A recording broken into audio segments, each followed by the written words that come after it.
आज सकाळी एक असा क्षण आला ज्याने माझे डोळे पाणावले. एका छोट्याशा पक्षाने मला असा धडा शिकवला जो कदाचित माणसंही शिकवू शकत नाही. सकाळची वेळ होती, वातावरण अगदी शांत होतं. नेहमीप्रमाणे मी घराबाहेर आलो आणि अचानक माझी नजर झाडाखाली पडलेल्या एका छोट्याशा पक्षावर गेली. मला त्याचं नाव माहीत नव्हतं, पण त्याची अवस्था पाहून मन अगदी हेलावून गेलं. त्याच्या संपूर्ण अंगाला डांबर चिटकलेलं होतं. तो इतका जखमी झाला होता की त्याला उडताही येत नव्हतं.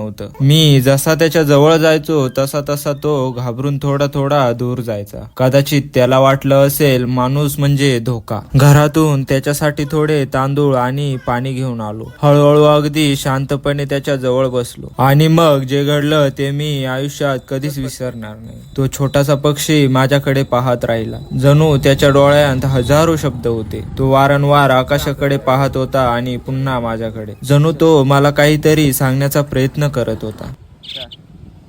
तांदूळ खालो ना. चल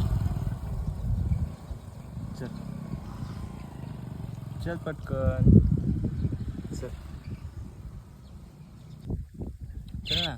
चल चल चल पटकन. चल चल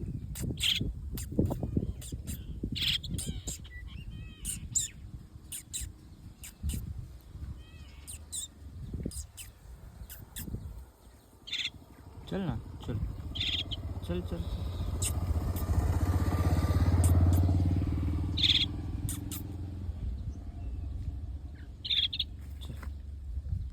चल येतो ना.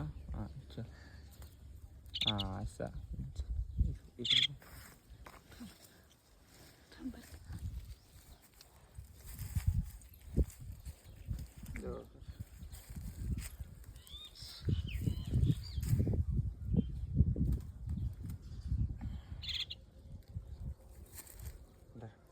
पाणी.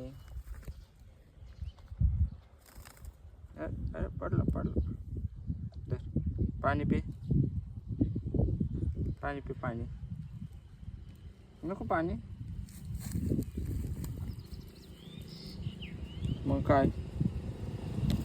हळूहळू तो स्वतःच माझ्या जवळ आला आणि थेट माझ्या कुशीत येऊन बसला. त्या क्षणी मला असं जाणवलं, माया, विश्वास आणि प्रेम यांना कोणत्याही भाषेची गरज नसते.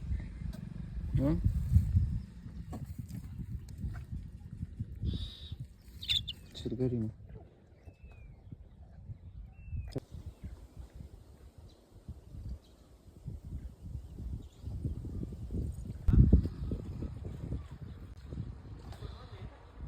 एकदा दाखव ना पुढं.